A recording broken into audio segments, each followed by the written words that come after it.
damn it.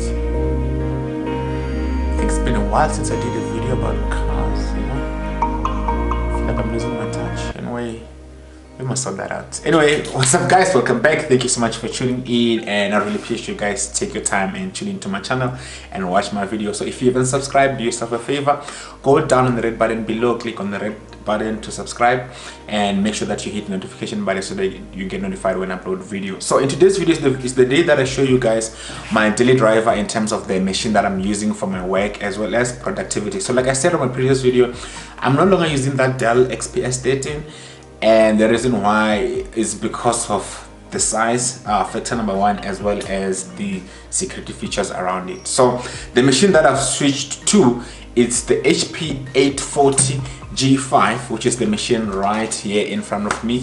So I've switched this machine from the 840 G4 to Dell XPS, and I went back to ProBook 650, and then now I'm sitting on this 840 G5.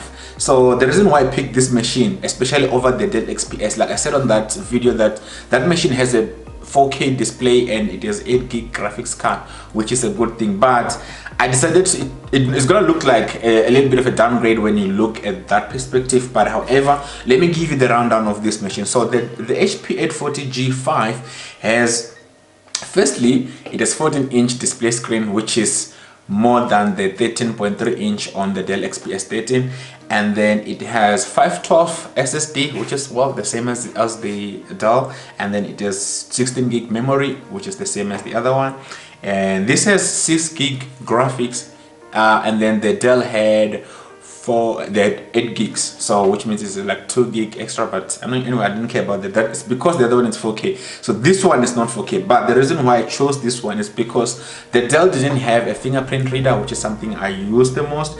And then the number one feature why I chose this one over the other one is because of the face recognition. The Dell XPS didn't have the facial recognition, so I ended up choosing HP because I wanted to use that feature more. So what facial recognition does, instead of me having to type my password or put in my fingerprint, I just look at the computer screen and then it recognizes my face and then it unlocks. So it uses 2 cameras as well as the infrared lights to actually unlock and recognize my face, and then it actually unlocks it. So that's the feature that actually made me choose this machine over the other one. And there's a whole lot of things in terms of size, compatibility, and how I can move around. And it's not that heavy, so I believe they're almost the same. I think that one is about 1.2 kilogram, whereas this one is about, I think, 1.4 1.5, which is, for me, it's not really much of a problem because I mean it's just the size. So, and then to tell you more about this, it doesn't have much ports. Same applies to the other one. The other one has like it's a charging port for power. It has 2 USB-A port and 1 USB-C and 1 SD card reader, and that's it. So on this one you find 1 USB type A on this side, and then you have AC slot, and then this is the lock part where you actually lock the laptop against the desk or anything, and then this is the power port, and then you find in your USB type C, and then you have your docking port. So if you can dock this computer actually into your docking station, which is a good feature because I also use this for work. And then on the other hand, you find in your Ethernet port. So it does have Ethernet port you can connect directly, whereas the Dell doesn't have that, so you need to connect it to a docking station.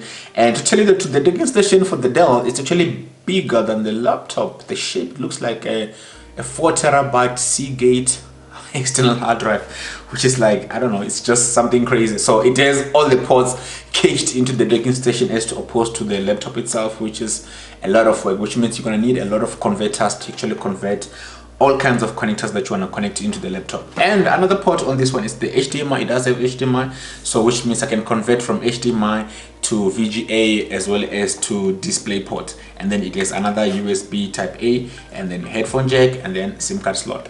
The Dell didn't have most of this thing. Didn't even have HDMI, didn't even have a SIM slot. It had earphone jacks, and funny part, this one doesn't have SD card slot, which means it's harder for me to actually get footage from the camera into this. I have to either wirelessly connect the camera into the computer, or I have to get a cable to connect, or I have to transfer take out the SD card and then put it on the SD card reader, and then I can connect the SD card reader into the computer, which is a bit of a challenge. But nonetheless, for me, I know I'm not worried about that. I like the machine. It's been so responsive. I've been working on it for I think 1.5 months so far, and it's been good. So I'm even using it to edit my videos. And to tell you the truth, guys, this is like the best machine you can get in the market. And there we go. So it has Core i7. To give you more on the internal specification, it's a Core i7 8th generation, and then it has Bang Olufsen speakers. Don't really use those much. And then, like I said, it has 2 microphones, it has 2 cameras, 2 infrared sensors, and then it has built-in memory of 16 gig, and then it has 6 gig graphics.